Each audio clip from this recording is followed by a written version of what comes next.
Welcome to Roundtable Mondays, first episode of Roundtable on Mondays. I am Compton J, and I'm joined with FHL members JB and Nick, and we also have Kamali in the house. What's up, fellas? What's up? What's up?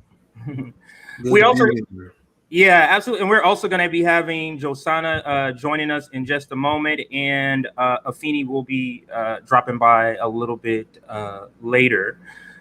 So we wanted to try this out, try to do another roundtable, bring you more content on a different day. So we selected Mondays, and we wanted to do a different time slot. We kind of do it earlier in the day, and we wanted something for an audience in the late night. So here we are. So today's topic, I think Nick, JB, I think we talked about Striketober. We're going to talk about Liv's arrest with Capitol Police, and then, but what popped up today was the death of Colin Powell, or let me give him the right introduction, war criminal and liar Colin Powell.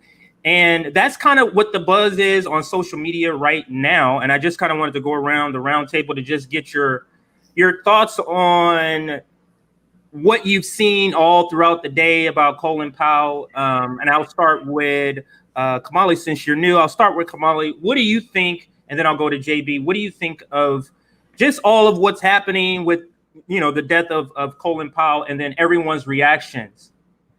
Yeah, well, I'm glad to see him go. Of course, there will be no tear shed on this end about that war criminal. I think that what you see out of folks from the Biden administration, Tony Blinken, current, new, in the same position, he's saying these kind words, and I think that you see that whoever happens to be in power, they're all playing for the same team, really. And so whether it's there's no sort of condemnation for the acts and the lies of Colin Powell, his yellow cake uranium and all that came out of that to lead us into an unjust illegal war that ended up lasting longer than some people who voted in this past election before they were even born.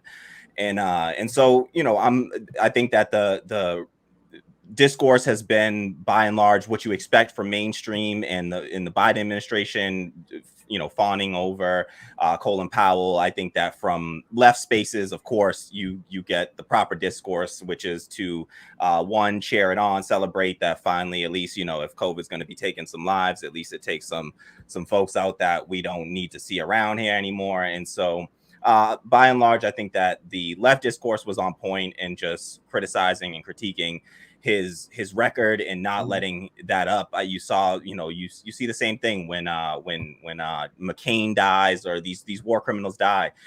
You get more of the same from the mainstream, and whether it's Democrat or Republican, they're running the same lines. And so I think that that's just what we've come to expect now, and why people are turning away from those sort of mainstream outlets. Even the MSNBCs of the world and all these folks are going to come out there and praise his record and not say a damn thing about all the destruction that they wrought, the innocent lives, the civilians that they murdered over in the Middle East. And so we have to always remember that and recognize that, and can never let up or ease up on that. And so that's been the discourse, I think. Absolutely. I absolutely agree with your take and just the discourse around when any of these war criminals when they pass or when they die, there's not even like a little bit of like, hey, yes, don't speak bad of that, but this person did indeed committed these atrocities along with, whatever else, if you want to say he did some good things. I'm just saying there needs to be a balance to say what actually happened, who this person actually is. Now let's bring in JB, and I do want to thank JB for joining us for this roundtable. I know you had dialysis today, so thank you, my brother, for stand for this conversation, and I do pose the same question to you. What is your initial reaction to all of the hoopla about Colin Powell passing? Bye, nigga. Yeah, Colin Powell. It's interesting how he's being rehabilitated, partly because he's black. Let's be real. Because he's supposedly a black man that was in power, and just because you're a black man in power, it does not absolve you from the war crimes that you've committed. A war criminal is a war criminal no matter what color they are. The difference between Joe Biden and George W. Bush, skin color. That's it. And I mean, a minimum of 200,000 Iraqis that were killed because of the lies that he's told and the war that he pushed. And then you have many of liberals, and I count the squad as liberals now. They're praising him for his contribution. I mean, you want to ask the Iraqi people about contribution? Let's talk to them about that, as well as many other war crimes. And there was actually a good video that was brought out about Kwame Ture, where he was talking about, if you love MLK, you do not love Colin Powell.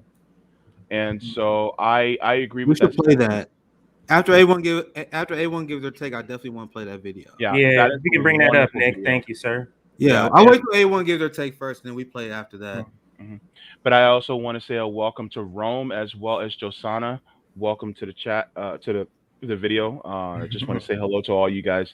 Rome, I know you're feeling a little under the weather, and I hope you feel better a lot really soon. So, yeah, thank you, JB, for shouting them out. And yeah, just an official welcome to Josana to the episode, and Rome, feeling a little bit under the weather, like JB said. But let's now go to Nick, and then we'll bring in Josana.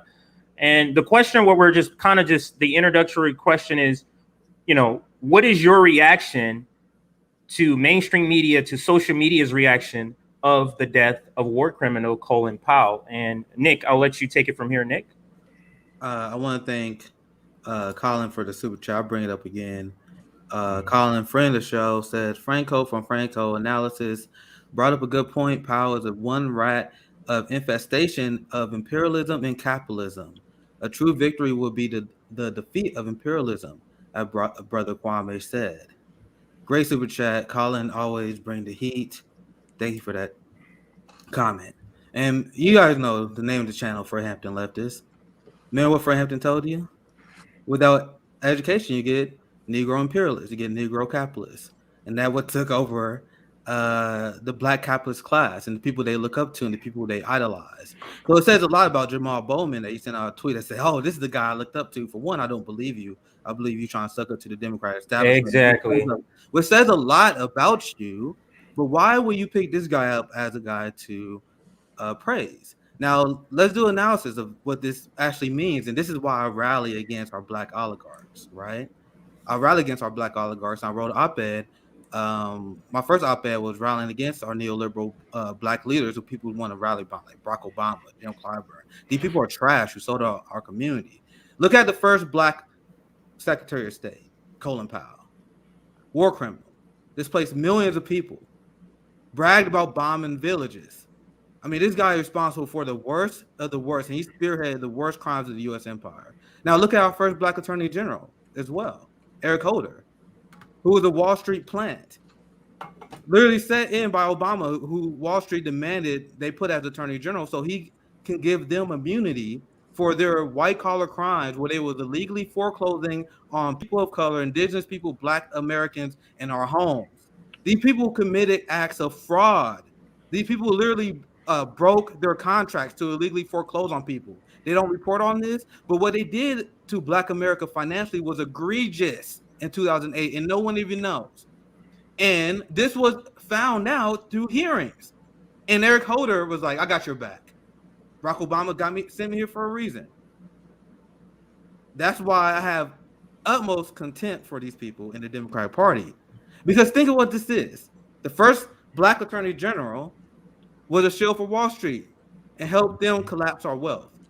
The first Black Secretary of State was responsible for millions of deaths in Iraq. So what is happening here? This is the analysis I want to bring to this. And I'm gonna pass it back to the panel because I have a lot to say about the people who are trying to whitewash his image and the people who want to put these people on a pedestal even in death. If you want people to speak well on you in death, live your life in honor. There's consequences for your actions. The working class, we live the consequences of our actions. And this is the consequences of being a war criminal who live a life of luxury. I think we are allowed to shit on you and explain the reality of what you brought to this world. The world is a better place with him dead. I'm sorry. And the world will be a better place when Kissinger croaks. This is just the reality of the situation. Because these people hold leaders of other countries to the highest esteem. Matt, look how happy they was when we had Fidel Castro who died, right? So look at the hypocrisy. They will happily cheer the day when Putin dies. They cheer the day when Stalin dies. But I am talking about people who are responsible for the deaths of millions. Millions. You think any other leader has the moral high? You think we had the moral high ground over anyone? If you look at anyone who's a part of the George Bush administration, anyone part of the Ronald Reagan administration, anyone part of the Bill Clinton administration, anyone part of this administration, you have no moral high ground over any leader, over Putin, over whatever leader you want to fearmonger over, because their body count don't have shit on you. There are people who think that Putin actually killed more people than Barack Obama and George Bush. That's how crazy people are with propaganda. And people wonder why I say we are the most propagandized country in the world. We are praising psychopaths as heroes. I seen the eulogies people was giving to Colin Powell. I saw the eulogies they gave to John McCain. And as leftists, I end it here, we are called crazy for not going along with it. We see the absolute worst people in our society being propped up as heroes, and we are considered unreasonable because we don't go along with it. Right, panel? So, Nick, this is the tweet I wanted to bring up that you mentioned from Jamal Bowman. I just want to read it verbatim because just think if he said this before he was elected, do you think the people that canvassed for him, the people that called for him, amen, Jay, do you think they would have voted for him if he was espousing these sort of beliefs? And I actually don't believe that he actually believes this. Like Nick said, I think he is pandering. So let me read it, though. It's, as a Black man just trying to figure out the world, Colin Powell was an inspiration. He was from New York, went to City College, and rose to the highest ranks of our nation, sending love, strength, and prayer to his family and friends of Secretary Powell. Rest in power, sir. That to me is just despicable because, one, I don't know any Black person who looked up to Colin Powell growing up. Like, that is just shocking to me that he would even say that, because Colin Powell has been a lifelong Republican.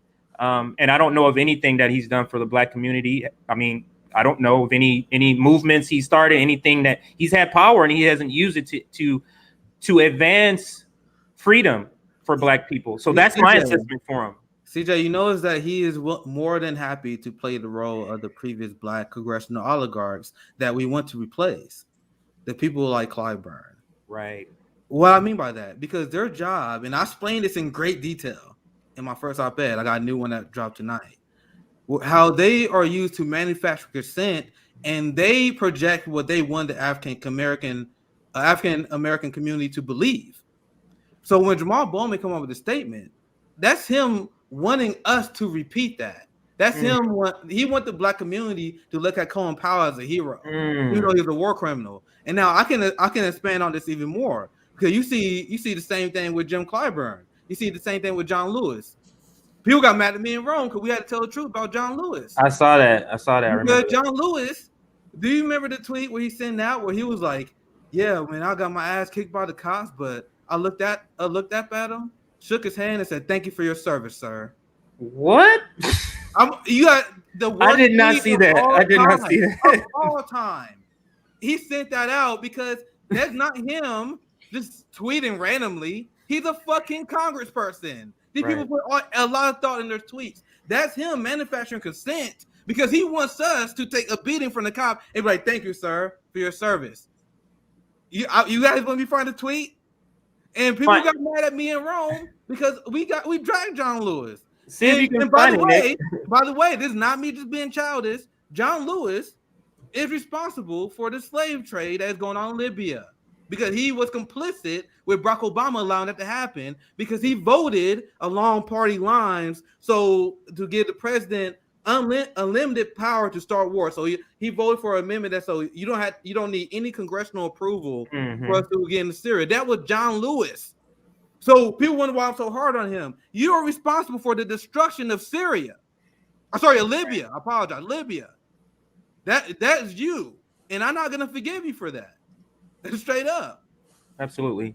And let's bring in Josana into this conversation. I mean, you can comment on what Nick has been saying or what anybody has said, but the main question is, what is your reaction to everybody else's reactions, liberals, mainstream media, social media, to the war criminal Colin Powell dying? You have the floor, Josana.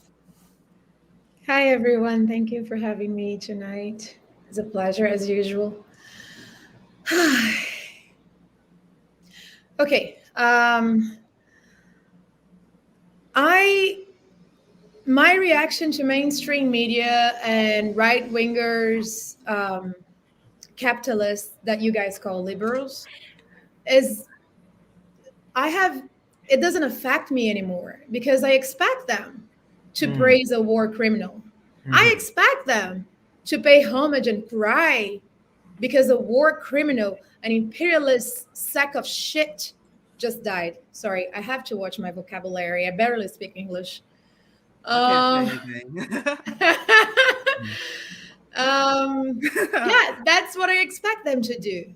I expect them to praise this person because they are just like them.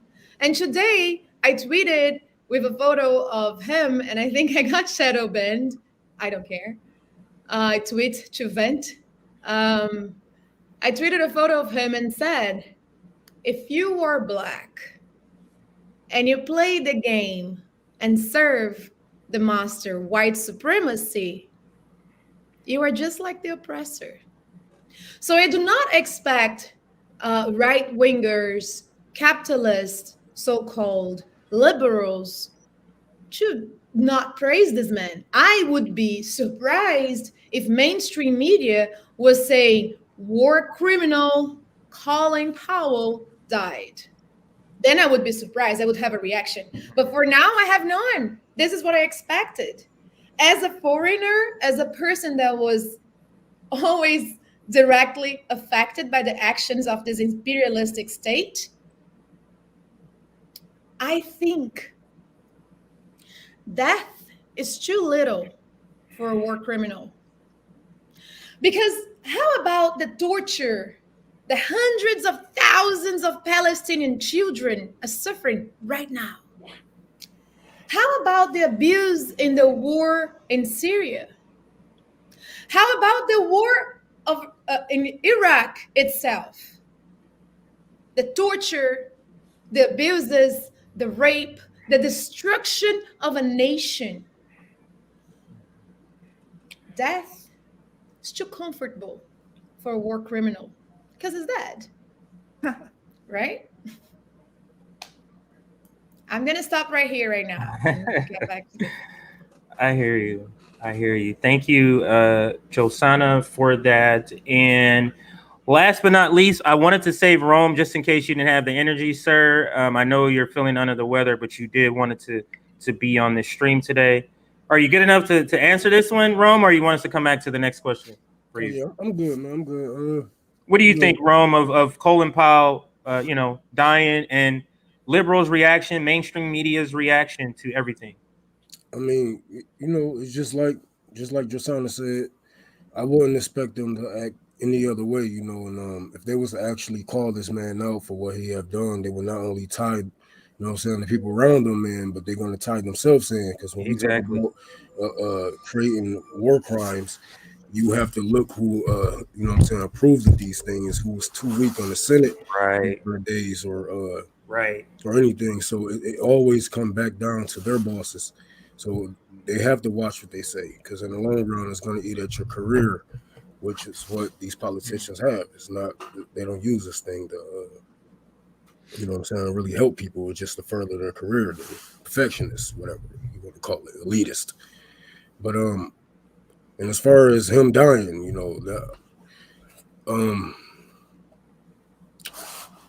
I don't think it's fair. Before we let people from the Middle East get their hands on him or whatever, but we got to take the W's how they come. They're not going to be always how you want it, but sometimes it's best just to get these type of people off of the earth. Let's just say, and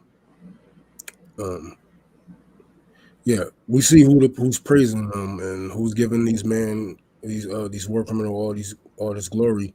Now we have to just get farther away from these people. But as far as all this crap going on, this is what they need to do to keep their career going. So. What I always say, Rome and the panel, when I see when we're witnessing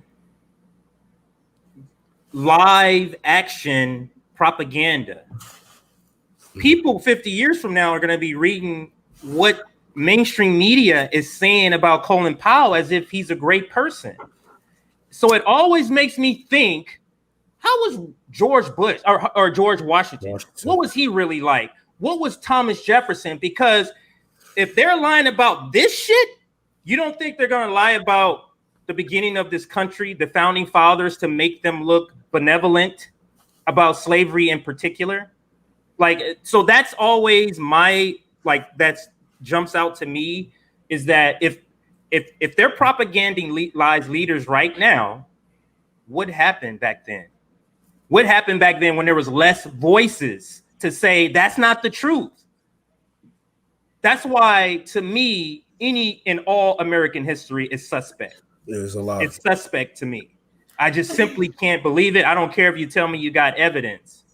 It doesn't learn everything. Yeah, it doesn't make any difference, because evidence is evidence. Because you get what I'm saying? If you don't keep record of people intentionally, so that years from now they can't make claim to anything or know anything about themselves, why am I going to believe the history you say, or why am I going to believe the facts you say is a fact? If I'm just simply not going to do that. But that leads me to a bigger question about the same topic. Like the history book, so.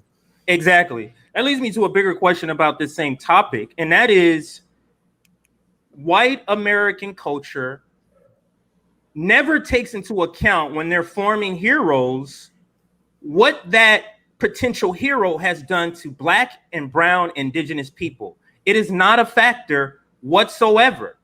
Whether or not you're a hero, or whether or not you're a hero in Americans' eyes, white supremacy America, which is the same thing as America's eyes, it's always like, oh yeah, he did that, that little bit to them, but look at all this great stuff, because they don't value our lives. They don't value our lives. And let me leave you with this, and then I'm going to go back to the panel. And that is, you don't have to say you don't value Black, brown, and indigenous lives. It's all empirically being done. I can see it. You get what I'm saying? So America never has to say they think white supremacy is the way to go. You're just proving it in what you're doing and bombing other brown and Black. Even some of them say it themselves when they be like, "Oh, y'all think y'all would be better off in Africa?" Yes. Preach. Preach. So let's just go to Rome. Rome, what do you think, Rome? What all of that, all what I just said, since you're already here, what do you think of all of that? How it's never taken into account how we're treated when they pick these heroes. Good. Look how we talk. Imagine somebody who's, you know what I'm saying, 85 years old, who's been to riots, protests, come on. A lot of people got real stories to tell.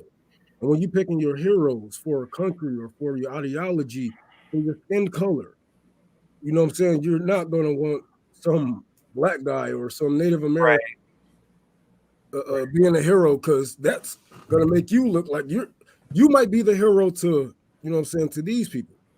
But once this hero really step up, you're like, hold on. Right. So really went over there. Like, this the only reason why he's this strong is because, like, but I think, Rome, I think that's a good point. And I think that has to do with all white supremacy is the point that you're making. Yeah. But go ahead, continue, sir. Oh, yeah. They wanna just make it look like I was telling my one of my Lyft drivers that he was a liberal. I was like, man, they only got rid of Trump to liberate the white image again. Like, this wasn't about fixing anything. If it was, then Joe Biden wouldn't have passed them crime bills. He wouldn't have passed over 50 fracking bills. You know what I'm saying? He wouldn't be deporting Haitians faster than Trump. That is so profound. That is so profound, Rome, when you said they just wanted to get rid of Trump to make white supremacy America look nice again and not crazy. Yeah. That is so profound. Yeah. I mean, it's the same plan. Look at the immigration plan. Look at the prison bills that they just passed. All of these fracking bills, pipeline bills going through native lands. Everything is the same. You know, it's just a different white motherfucker on the face. That's carrying it out. Absolutely. Let's go to JB. It looks like you're ready to go, sir. Go ahead, JB. Well, I just wanted to say that as far as people like Colin Powell, they're always looking for the good boy. It's always one of the good ones in the black community that they're looking for. They got their Candace Owens, they got their Kamala Harris, and they just lost their Colin Powell. So, of course, then they're always looking for that representative to make imperialism of our fellow black and brown brothers and sisters look okay. And so they use him as an example as, look, you can be an evil imperialist too. All you got to do is work hard. Look at him. And so they're trying to desensitize us to the suffering of black and brown people around the world. So that's what the duty of people like Colin Powell and Barack Obama and Kamala Harris are. I love when people act like black people can't carry out imperialistic plans. Like, it would be like if you have a black hand on a plantation that's carrying out all the atrocities on the actual slave, the people in the field. Like, do you think that's possible? It's the same thing. It's the same thing with this. And that's why, I mean, white supremacy have always put the black person who turns on his ethnicity out on a pedestal. That's always been the thing, because once you convince white people that you would choose them over your own people, then you get Colin Powell. And that's it. And let's go ahead to Nick. I hear you chiming in, sir. What are your thoughts on this, sir? JB, well, you brought up what's on point. What CJ just said on point. Because you guys know W.E.B. Du Bois wrote about this in great detail. Malcolm X spoke on this on great detail. I'm gonna show you guys that here very soon. Kwame spoke on this in great detail. So I got some shit. I got some stuff to show you guys. So let's explain what JB just share with you guys. So this is what W.B. Du Bois wrote about. Everyone should read Socialism in American Negro. There is some legit criticism of W.B. Du Bois. I heard people like Dr. Cornel West, Levy, but he actually did a really good job at class analysis in the late part of his life. But this is what he wrote. A class structure began to arise within the Negro group, which produced haves and have-nots, intended to encourage the more successful Negroes, the Colin Powells, the Barack Obamas, the Jim Clyburns, to join the forces of monopoly and exploitation to help victimize their own classes and any other lower classes that were possible.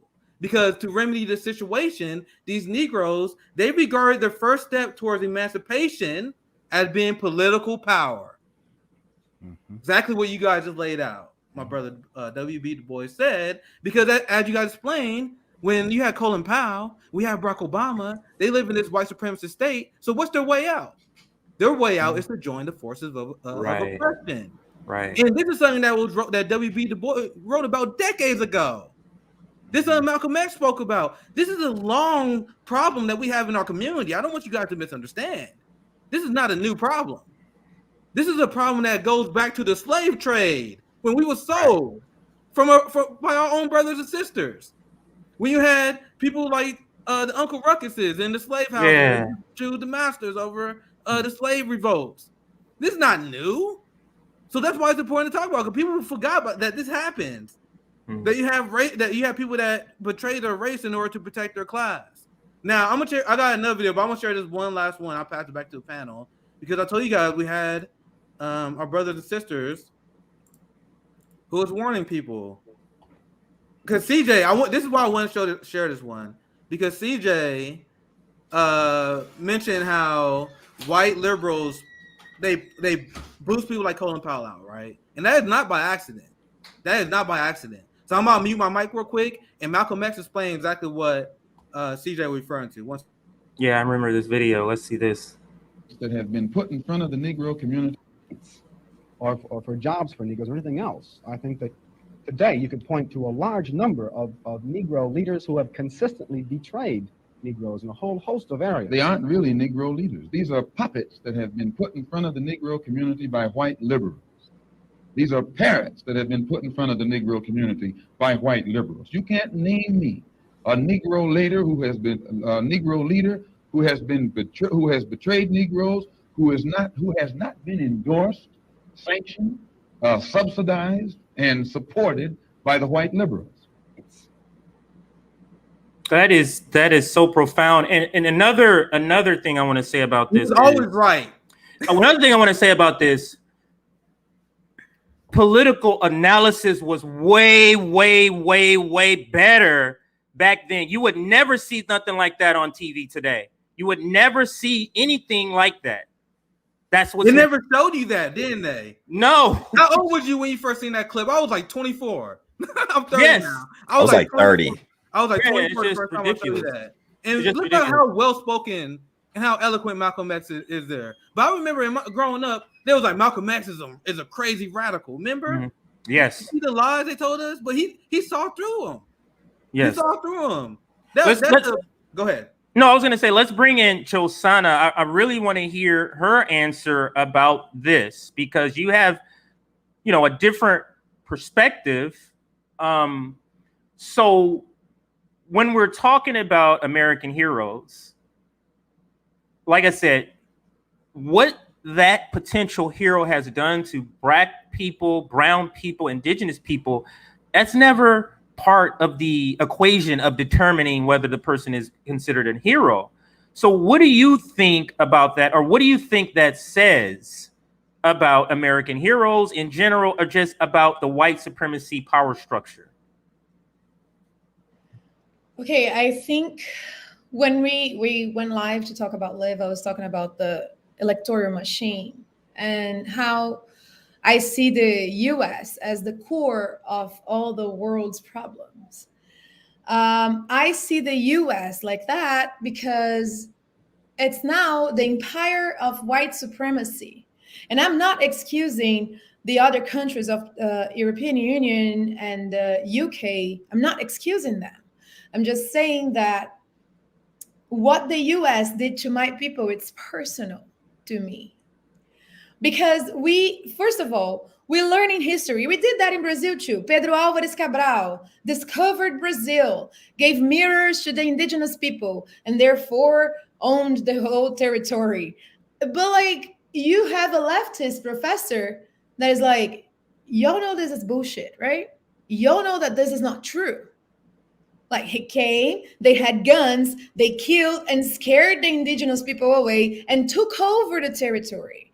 So you have a work on critical thinking since you were a child, and you're like, oh, they discovered Brazil?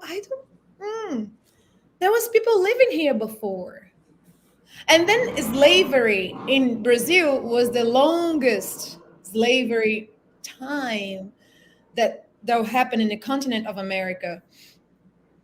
And like there was this legend of Princesa Isabel, is it Isabel Princess, that she was by herself. Her father was traveling, Dom Pedro II, and then she signed what we call Lei Áurea, which is the law that ended slavery.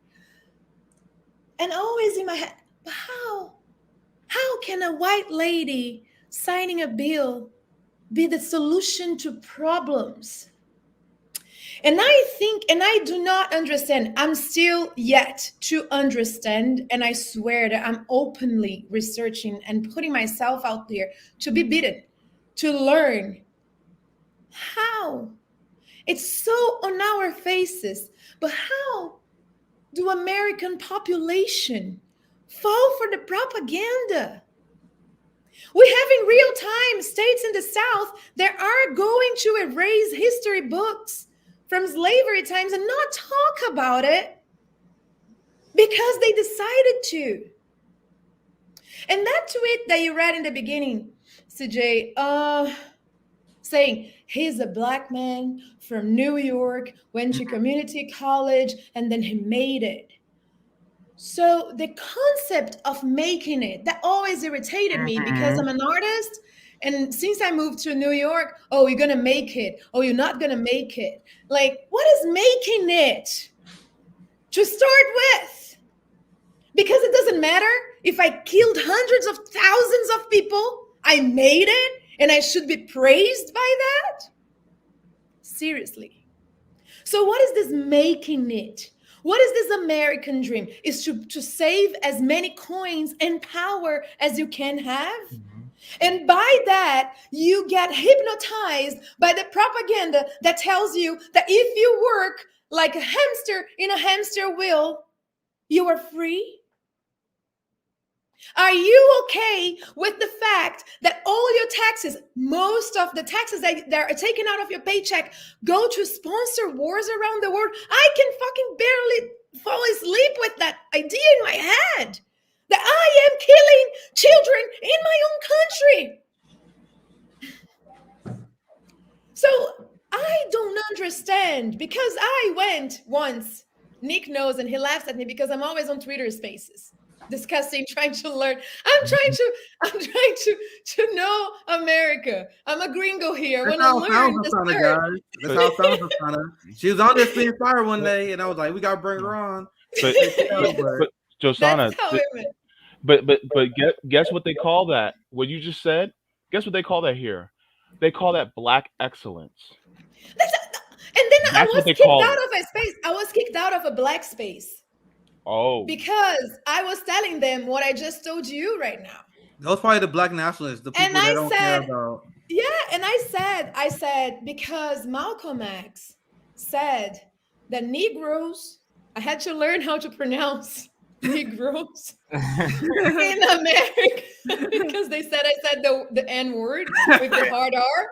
And I was like, no, I do use the N word, but not with the hard R. I know. And I was like, Malcolm X said that Negroes in North America have to get together with Negroes from Central and South America because we are the majority and we are waiting for you to wake the F up because we're being killed. Josana, I don't know.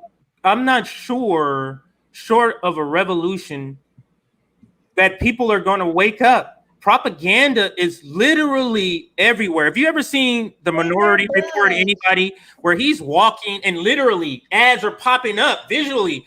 Like, that's what it seems like to me. DJ, go ahead. You mind if I ask something what Josana said? Yes, go ahead. Just for people who don't know, because we had, I had many open debates with the people that Josana is referring to. These are like the black nationalist people. And there is, and we unapologetic in our advocacy for the black community, but what a lot of the black nationalists, what they advocate for, they are extremely anti-immigrant. They don't care about endless wars, and they have criticized us, and they have criticized me because they say, "Oh, why are you so worried about what happened in other countries? Why are you so worried about the immigrants that are taking our jobs?" That is what these people say with a straight face. Now, let me explain to you why this is stupid. And there are a lot of people out there that they drop diss tracks on us. thought they made a good point. Watch the video, and they're like, all right, you're stupid. Because the Palestinian people and the Black Panthers, along with Fred Hampton, had a long time allyship. They have a moral of George Floyd in the Gaza Strip right now. The Black Panthers literally wrote a memo saying they stand in solidarity with the people fighting apartheid in South Africa and in Israel-Palestine. You had MOK that said we need to fight the evils of militarism. We need to stand with poor people in other countries. You have Malcolm X said the same thing. So you guys think you know more than our revolutionary leaders? That's who we follow. We are Fred Hampton leftists. We follow the teachings of the Black Panthers. You guys are teaching some white supremacy nonsense. Their mind has been hijacked by propaganda and white supremacy, and they don't even know it. They think they're woke. They're like, yeah, we need to have strict immigration laws because they're taking black jobs. I'm woke. No, you're saying exactly what the establishment wants you to do. You ever heard of the term divide and conquer? That's exactly what you guys do.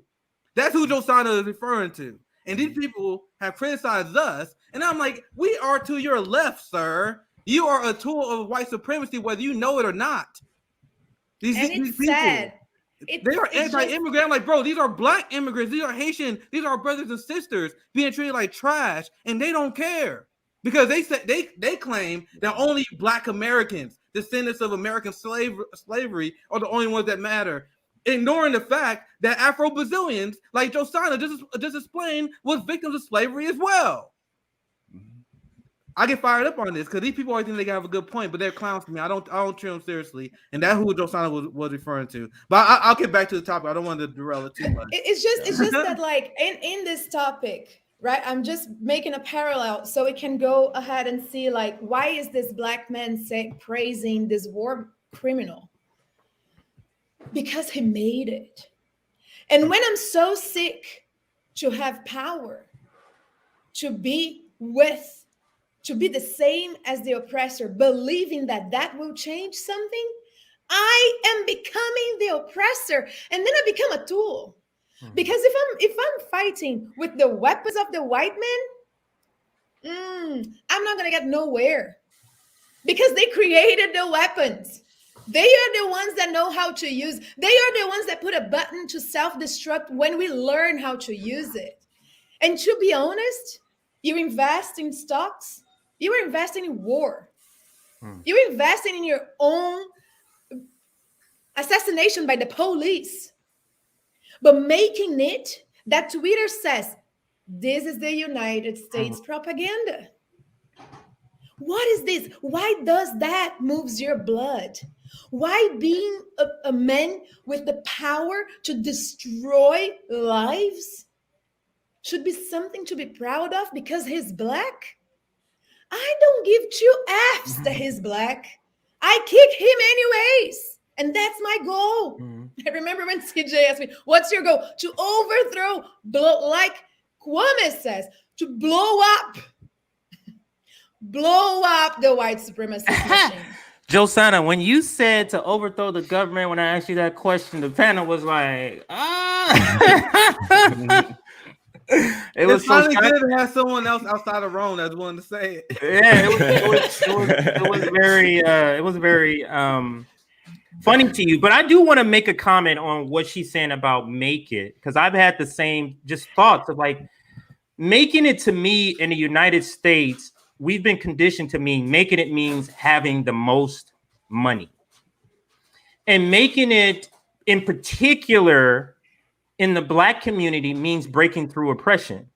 This is why you see on draft day on NFL and NBC, you only see the Black players crying when they're getting drafted, because it's finally, I've broken through 500 years of oppression, economic oppression. You get what I'm saying?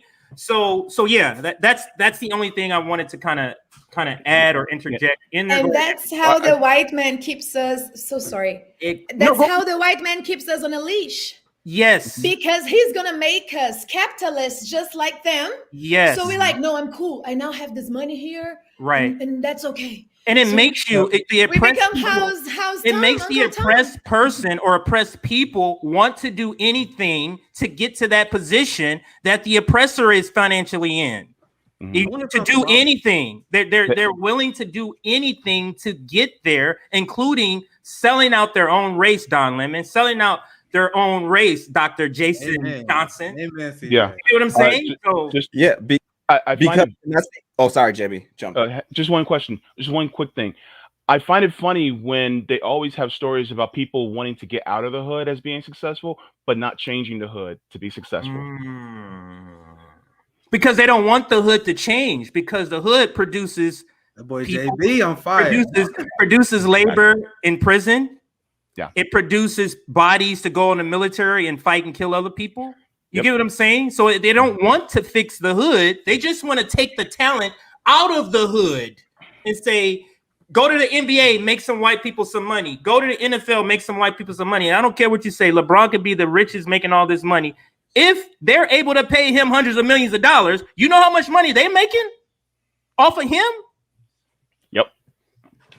And notice where you can make money under the capitalist system. You know, you either got to be entertaining white folks or doing their absolute bidding, right? If you're not doing the exact same shit to uphold white supremacy that white folks were already doing, the only other way to make it to be successful in the capitalist system is by, you know, dribbling a ball or singing a song, you know, dancing a jig for these white folks. So we gotta, you know, success under a capitalist system is really just a measure of your willingness to exploit others, right? That's all that success is. Exactly, under this capitalist system. So, you know, when we talk about Black excellence, you know, it reminds me of a quote actually that I saw recently. And it's a quote from George Woodby. You know, this is back in 1909. He said this, and he said, you know, Negroes are yet under the impression that the accumulation of wealth and power in the hands of a few Negroes will solve this problem, notwithstanding the fact that a few white men have all the wealth and power and the rest of their brothers are getting poorer every day. So, you know, the idea that Black excellence or having a few, you know, a handful of successful Black people is somehow going to uplift the masses of Black people is just a false notion. And that is a you know, an idea that can be expanded not just amongst Black folks, but you know, across every, you know, group of marginalized folks that there are. And so, you know, and to CJ's point that kind of kicked this whole thing off about who heroes are, you know, under this system and who American heroes are. I mean, we just were out here celebrating Christopher Columbus Day. You know, we were just celebrating Columbus Day. And literally in Boston, our mayor in Boston finally decided to say, okay, we're not going to celebrate, you know, Columbus Day anymore. We're going to celebrate it as Indigenous Peoples Day. And a black woman, so-called progressive, who represents the district that has the most Italian Americans in Boston. It's the North End, right? And this black woman who represents these people came out and spoke out against it and said, you know, I, as someone who represents the largest, you know, grouping of Italian Americans, don't want to, you know, have the contributions of Italian Americans to be diminished. And it was just complete nonsense. Who the fuck ever saw Columbus Day as a celebration of Italian Americans? Like, my mother's Italian, you know, my family's, I never, ever celebrated that shit as no day of, you know, you don't see people waving around Italian flags. Most people don't even know that this motherfucker was Italian. Like, he got his funding from Spain. He rolled over here and committed unspeakable atrocities against the indigenous people, never really stepping foot in what we call, you know, America today, you know, the US, and still somehow these morons could be out here, you know, acting like this is some reason to celebrate this colonizer, you know, this fucking colonizer. So, you know, the people that we celebrate as heroes in this country, we all know you can be considered a smart person in this country. And I was considered a smart person. You can be considered a smart person, go through all of your education, all the way up to college level, graduate with a bachelor's degree, and still never hear one single word of Fred Hampton speak. So the idea of what we even call intelligence and intellect is completely warped. This idea of IQ is just it's all a Eurocentric, white centric view of intelligence, success. And so we can't use these same measures to measure ourselves. And then to the point of ADOS and the Black nationalists, I'll just say, I've done videos on my channel where I talk about reparations and given all kinds of points on why Black people need reparations, and you will get these people without a doubt, undoubtedly, wherever you go and you talk about this, you will get these people coming into the comments shitting on Black immigrants as if this idea of American descendants of slaves, it should just be the idea of African descendants of slaves, right? Like if they were really about Black people, if this was really about Blackness, then we would look at all the people disaffected by African diaspora, as well as the indigenous peoples, brown, Black and brown indigenous peoples all over the world and in the global South that were disaffected by white colonialism, right? And so, I just think that there's this level of American exceptionalism that gets tied into these so-called movements of the Black nationalists and ADOS, where people view Americans as this, this cut above, this layer of importance above the rest of the people, particularly those in the global South. And as somebody who lived in Jamaica, in rural Jamaica for years of my life, you see the way that they view us as Black Americans as having lost our way. And I don't think that they're so wrong in viewing us that way, because we lack a solidarity with Black folks in the global South that must change in order for our movements to have any real strength. So Kamali, yes. I have a follow-up for you. How is that done? Well, one, let me back up. Why do you think American descendants of slaves or Africans in the United States are so far behind? And how do we fix that? I'm curious to hear Josana, but we can go to Nick first. We can do Josana first. I'll do Josana first because I have a lot to add on what Kamali said. Josana, you anything you want to chime in? Yeah, my opinion is that I think, like when we say making it in capitalism is impossible, because you have to be willing to explore people and yourself, right? So I think America is run by white supremacy. And I believe that capitalism is one of the arms of white supremacy. And the imperialistic core of white supremacy is here. And it has propagandized and has brainwashed its Negroes into becoming a tool for the oppressor. So you have a bunch of people looking for shiny stuff, right? More importantly than like critical think. It's not that I was raised like that. My societal values were more of like, how can you add to this cake here? How can you be part to this conversation? What's your word? What's the value of your word? In a place where money has the biggest value of everything, your word is valued nothing. You always walk around with a price tag, and they can always buy you. So you keep on praising and making the machine run, so you can keep on like saving your coins. And I think there is this situation also, and I'm not here just to like bash on my brothers and sisters. No way. I'm with them until death. They can be not awoke. I will wake them up. The white people, I do not have the same patience to you, and I am not here to teach you. Fuck off. Sorry, I always wanted to say that. Anyways, to the point that I think the US is the bully of the world. And another way that it found to keep its people under the leash, under control, is also bullying you, because y'all and me, because now I live here, we live in a dictatorial state. It's a dictatorship.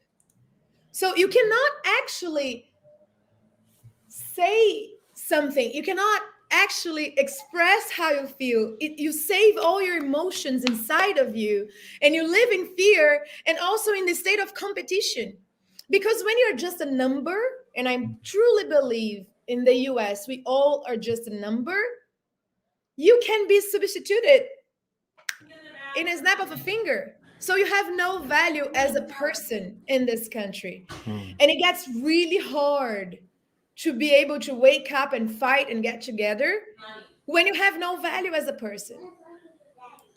That is very profound. That is very profound, because I do feel, or it is my also, I agree that not necessarily feeling like Black people understand their value per se.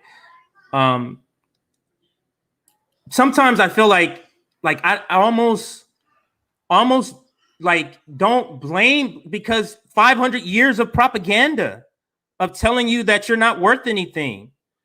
Like I just had an episode yesterday with my daughter who's in junior high, and I had to talk to her about her hair, or my wife and I had to talk to her about her hair because she wants to straighten her hair, and she has really thick hair. It's not really can't be straightened. It tried to make an attempt, didn't end well, and that's when I saw the opportunity. I needed to explain to her white supremacy and why she believes straight hair looks good or better.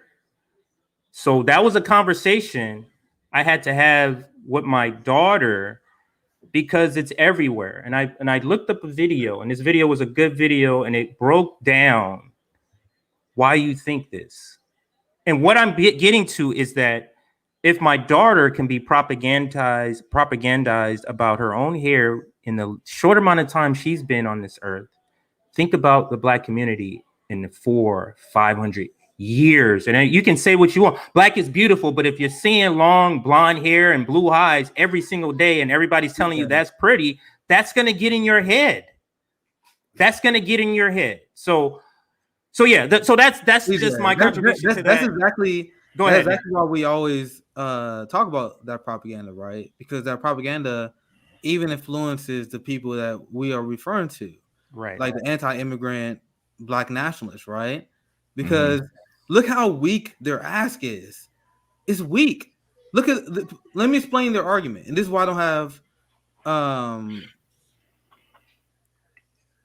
100% confident in my position on this, and why I don't have a lot of tolerance for these people, right? Their argument is that we have to focus on the descendants of American slavery. Now, think about this. Why will you have that position? Will you have that position because you think we don't have enough resources to give what is owed to the entire community? See, this is why I said I am to your left, and why any of your criticisms inherently doesn't make any sense.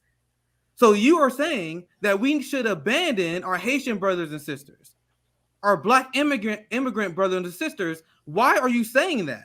You're saying that because you are inherently propagandized to believe we don't have enough resources to take care of them. Do you see how bad they are? And they attack me. And someone asked me in Super Chat, "What's your thoughts on reparations?" You know how deeply unserious these people are?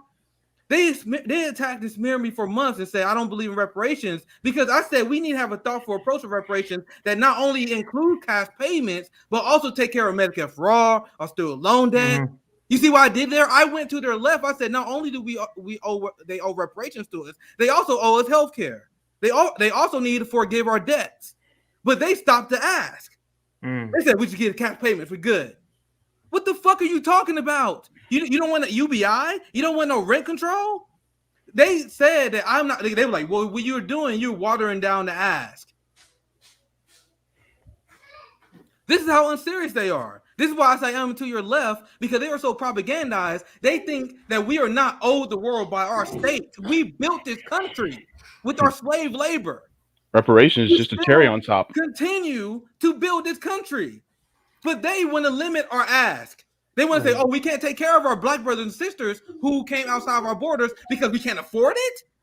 Who can't afford it though, Nick? The people? That's inherently what they believe, right? Because if you want to exclude people, what are you saying? Why would you want to exclude them? You want to exclude them because you think we don't have the resources or we don't have the political capital to advocate for them. And they openly say that. They say, well, even though you support reparations, you actually watering down by including Medicare for all, including all these policies that actually help white people.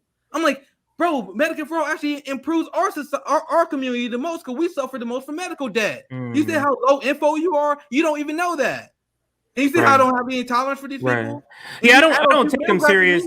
I don't take them serious at all. No, I was just saying I don't take them serious at all. Like, it's just kind of like white or let's just say black noise this time. Play on words. So let's. I wanted to bring that up just because we'll. No, absolutely. No, I'm not against bringing it up at all. I was just saying, like, it's just nonsense at this point. Go ahead, Josana. My thought for the reparations check is keep your check. I want to win your brain and your heart. I want to cast away the shadow that is in you, that's brought by the white man. I want to bring your joy back.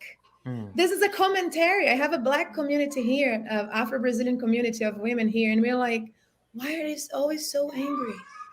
Because it's not that we don't suffer abuse down the Ecuador line. We're abused every day. I grew up, and when you talk about your daughter, it touched me because I grew up hearing I was a monkey, that my hair was ugly, that I was ugly because I'm not white, because I'm black. Because I am a black woman and I was a black child, I suffered all kinds of abuse. And when I was 13 years old, my mom sent me to the hair salon to get my hair straightened. And when I was 15, and I had all kinds of allergies and stuff. And when I was 15, I was like, enough. I'm going to let my hair be. And I will live in a country that thinks I am not beautiful or harmonious because I'm not white. And it is what it is. But like, we suffer that too. But we carry the joy of our ancestors inside of our hearts. We connect to our ancestors more than to the white man. Because if we connect to the white man, we're going to be sad. We're going to have a face that the white man has. This like resting bitch face, to me, is only a face of a white woman. It's not the face of a black person. It's not the face of a descendant of kings and queens that came here and forced to work. And they paved the way for our freedom. And the moment we let our joy go and we want to become the white man, we're super contaminated. So to me, keep your check. I want to win your soul back. Deeper than a check. That is very, very deep. And I do have a comment. It kind of goes to that, but it also goes to a previous comment. And it goes to kind of comment on Black excellence. To me, Black excellence is another word for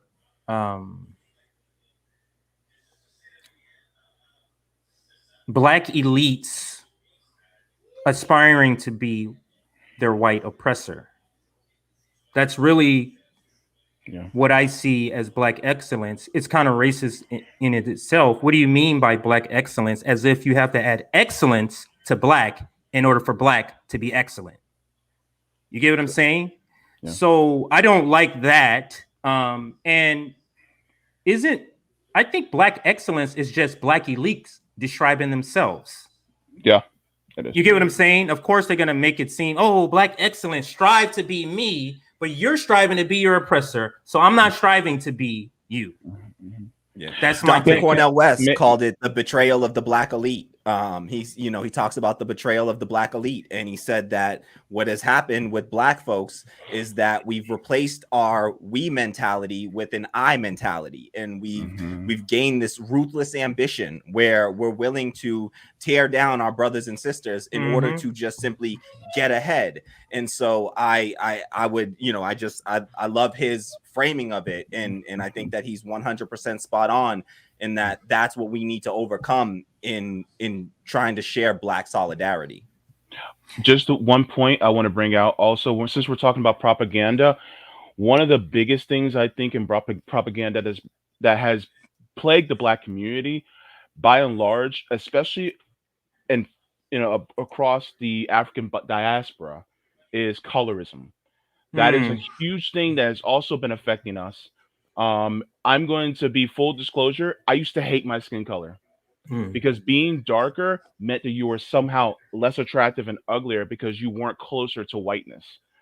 So that also has a big, huge effect on a lot of us. Those of us, especially who are darker, we're seen as unattractive, and including those of us who are light and who are lighter and always seen as the, I guess the overly attractive and sexualized part where they endure abuse and they endure taunting from people who feel oppressed. So all that propaganda from white supremacy that has affected us in terms of colorism is also a huge thing that really it leads to the trauma within the Thank black you, community as BET. well. Yeah, thank you, BET. And that is absolutely right. I was having this discussion with my wife and pointing out, I'm like, on television and movies,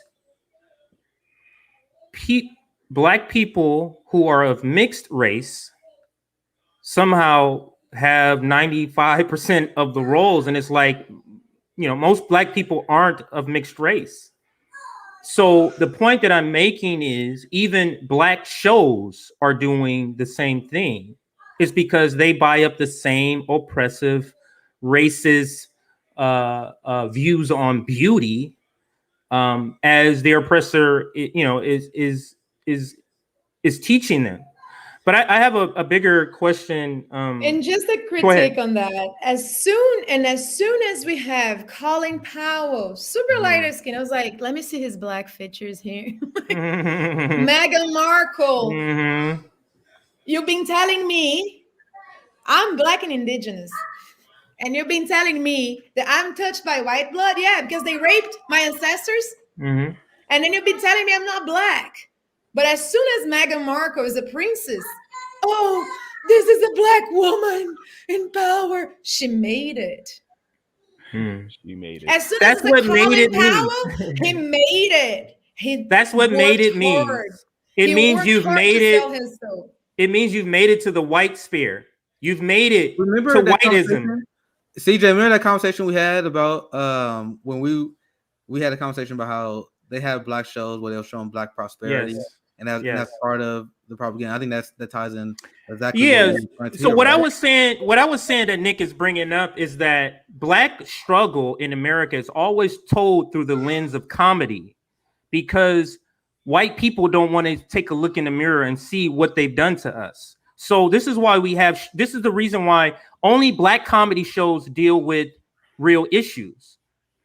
Every other comedy show don't do that. This is why Good Times will deal with gun violence. Good Times will deal, with something else. Like all of these black shows, this is about oppression. Good Time is about oppression, but you have to make jokes out of it. It's, oh, we couldn't pay our rent. Ha ha ha ha ha. That's how white people want, or white America. I'm not going to say white people. White America wants us to view oppression. Is that, oh, it's funny. We're still happy. We're still, we're a people that just, we shuck and jive and dance, even though we're being oppressed. Dynamite. You get what I'm saying? Sanford and Son, that's the story of oppression. Yep. And then you got Different Strokes, that's the story of white savior. Oh, also, Different Strokes, white savior. Yeah, it's the white savior. And then you have the Jeffersons, the story of the black elite who looks down at some black people who were poor at times in some of the episodes. Even the story of that song, what's I was a wretched, and the song Amazing Grace. Yes. Even the story of that song, the guy was bringing kidnapped African people to be slaves in America, and there was a storm, and he heard the African people humming a song, and then he was like embedded by that inspiration, and he created Amazing Grace. How sweet the sound, and became like this hero because he came and he freed it. I was like, dude, don't even tell me stories like that. I didn't grow up here. I won't believe a word you're saying. Hold on. That has been sang in every black church in the United States for years. And you mean to tell me that that's look? So this and the electric slide, black person is gonna be like, oh hell no, we can't sing this no more. You'd be surprised. You'd be surprised, JB, how many things that black people still do that comes from slavery that they should not be doing. Like, you know what I mean? A lot of it, for example, our eating habits, a lot of our soul food, chitlins, like give it up. Give it up. That was something we had to eat because slavery, and we didn't have anything else to eat. So we had to eat the thrown away parts from a pig, and we spruce it up to make it taste good. Barbecue. Right. Yeah. So that's what it is. So feijoada was the rest of the pig. Feijoada is a Brazilian bean stew with pork. It was what is it called? Feijoada. Because beans is feijão, which is frijoles, is more similar to that. And then they would make a stew with the rest of the pork, like the face, the ears, the tail. It's delicious. I'm vegan now, but like I'm gonna let anybody has anything to say. I kind of wanted to make sure we include Striketober with all the striking, but go ahead, Nick. Yeah, I have one thing I definitely want to show you guys, just to kind of round out and wrap up the whole conversation about Colin Powell. Like I said, I got a lot of receipts from a lot of our wise Black revolutionary leaders. So let's check out what Kwame Ture had to say. You see what JB responds to. He said, "Damn, Kwame is base." You guys gonna see why you guys said this, because if you guys thought we was hard on this panel, don't let these people whitewash the criminals, and don't let the propaganda get to you. I'm gonna mute my mic and I'm gonna play the video so we can get some thoughts on Colin. Colin Powell has said that the military is an excellent way for a black person to advance. I cannot see how anyone can tell me that the best way for one to advance is by being a hired killer. Even I don't see why we have ROTC on campus. We fought to put it off. You mean to tell me the only way we can advance is by being killers and killers of the enemies of American imperialism? Because who do we kill? We don't kill our enemies. Do we go to Azania, South Africa, and kill the clerk? Do we kill the Ku Klux Klan? Do we kill racist policemen? No, we kill Arabs who ain't doing nothing against us. We don't even know them. They've never done anything against us. So it is clear here that Mr. Powell is a liar. Mr. Powell is a traitor to his people, and Mr. Powell is a traitor to humanity, and Mr. Powell accepts that position. That position was made again, and don't you ever forget it, because of Dr. Martin Luther King. If you love King, you can never love Powell. If you were in a position to advise someone who had attained the position of general in the U.S. Army and was offered the chair of the Joint Chiefs of Staff, what would you have said? Blow it up. The Pentagon? Blow it up. Obviously, Kwame Ture has not changed in very many respects. I have changed, please. I'm more knowledgeable, I'm more experienced, and I'm more determined to destroy American imperialism. Can I get an amen, church? Can I get an amen, church? Can I get an amen? He said, if you like MLK, you cannot like Colin Powell, Jamal Bowman. What's y'all reaction? There's so much truth in there. That's my first time hearing that, and that was beautiful. It literally brought tears to my eyes. Like that was beautiful. Wow. Just Brother every bit of this. Carmichael doesn't play. He don't play. He's like, oof, the church. So y'all think I'm radical. Y'all think I'm radical, bro. I'm telling y'all. I've been dragged to the left for this last year. These are the people I listen to. I listen to our revolutionary leaders, man. Muhammad Ali said something very similar too. And a lot of people who they are like white progressives who like to criticize Fred Hampton leftists. They're the same people that would be calling Fred Hampton a tanky. They'd be the same people that criticize him as well. So that's why when I see that they dislike my politics, I know I'm going in the right direction, because we know the white moderate is going to hate us. Joe Biden is a far right winger. He's a racist, capitalist, imperialist, right-wing scum. He is not a white moderate. The white moderate are the people who claim they're on our side and then do the bidding of white supremacy. So they will say Kwame is radical there. Mm-hmm. But look at the death of and destruction of the U.S. empire have done to the black community. That's not a radical man. That's a man who speaks truth to power and actually cares about our community. Mm-hmm. What I want to say before we change topic is about black elites, because I really don't like black elites. Is that the audacity of them to believe that because they made it, black people as a whole have accomplished something. Obama, Don Lemon, Jay-Z. Like it's so bizarre and it's so ridiculous. And the people that aspire to be these people, like for example, what does Jay-Z, what can he teach me about being a billionaire besides fucking over some people? Like, I like to say Jay-Z's a black man with a lot of money, no balls. No balls. He's just like my cat. I just got that. It took me a second. Sabrina Saab said it amazingly on her show, so I'm gonna quote her since she's not on the panel now. And she was talking about black cops, but it applies to the black capitalists as well. So she said the black cops, they are cops first, they are black second. And I apply it to capitalists, giving shout out to Savvy. These black capitalists, they are class loyal first, black second. They will always take the side of their class over. That's why you got Morgan Freeman that come out against defund the police. That's why you have Will Smith come out against defund. They always will come out against our movements because they are protecting their class. Right. And then they'll protect the black class, their class, only when it does not interfere with their class interests. You see, LeBron James, he can play identity politics. He can talk about, we need to uplift the black community. But you know that LeBron James never called the U.S. empire? You see how he's not allowed to cross some border? But I'll let you finish your thoughts, CJ. No, I want to go with that line of conversation. Anybody else got a comment on that? Go ahead, JB. Yeah. You can be at a BET Awards and Jesse Williams will give a speech about black excellence, but none of those people in that room are actually doing anything to truly benefit the material conditions of black people, which means that you have a whole room full of house Negroes.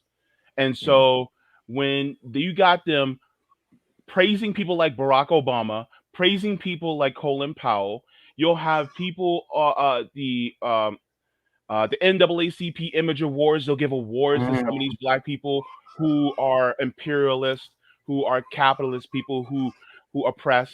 You'll have the Soul Train Awards where they'll give these awards to some of the black capitalists who are supposed to be examples to us. Like, no, like we're looking for actual class traitors. People like Justin Jackson being a class traitor, friend to the show, and he plays for the Los Angeles Chargers. Do you think JB and anyone who wants to answer, do you think they portray their race or ethnicity in fear of going back to the oppression? You get what I'm saying? Are they selling us out because they'll do anything not to go back to oppression in their eyes? They get kicked out of the club real quick if they get out of line. They don't want that, right? And I'll pass this back to the panel. I got one funny thing I want to add. One funny tidbit, slightly off topic, but kind of on topic because I just now noticed this. So I ratioed Nina today because she was one of the many people who was like trying to pretend Colin Powell not like she condones Colin Powell. Why? Like they would never like you no matter how much you stuck up to them. I'm not even being mean to her, right? She don't follow me for that. What? She used to follow me. I just thought that was funny. I should check and see if she still follow me. I always bring this up because we talking about Colin Powell, and I was at our ratio to her today because I was like, I don't understand the strategy of sucking up to the neoliberal class that will always hate you. That doesn't make sense. So I'm not even being mean, right? I don't like. Well, sometimes when you point out the real, telling somebody what's real is mean to some people. It's not a big big deal. I just thought that was kind of funny. I think like it's just. I mean, yeah, it's not a big deal. Like what's gonna happen that she's not? You know what I mean? Like she's already gone to the dark side. She's already gone to the other side. I didn't bring that up for no reason. Go to the topic we were talking about because Nina has to tweet that out. Jamal Bowman has to tweet that shit out on Colin Powell because they don't want to lose their place. They don't want you to lose their place in politics. You can't imagine if Jamal Bowman was like, "Yo, fuck Colin Powell. He's a war criminal." They will destroy them. They know that. We know that. We all know they are making a political calculation, but they want us to go along with their game. So she don't follow me because I'm not going along with it. And I think she followed me because I canvassed for Bernie back. No, that lets you know that they read and listen to all those tweets. You think you tag them, they're not reading. They're reading it. Someone got it. Someone heard it. Especially yours, Nick. So I usually tag the FBI and the CIA, but they are reading anyways. I just tag them to say yeah. No, it's funny because there is this policy, right? If they really want to get on me, it's like I'm not able to get American citizenship if they like. I mean, I don't care also, but. All right, I think we can move. Let's just briefly talk about Liv, and then we can move to the next subject. So Liv, comrade, co-host on my Straight Out of Politics podcast on Wednesday, my co-host, she was arrested. Was it Friday? Friday, yeah. She was arrested Friday by Capitol Hill police. I'm gonna play a very, very short video here to show. Oh, hang on a second. My daughter's mad, so she's crying. Sorry, I had to hear what was going on. So yeah, let me share you this video here. It's of a second here. Sorry here. Okay, so desktop.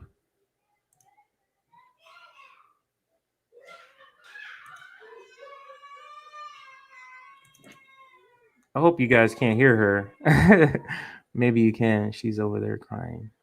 It's all right. So it's gonna take me a while. To look up that video, but I'll start with Nick.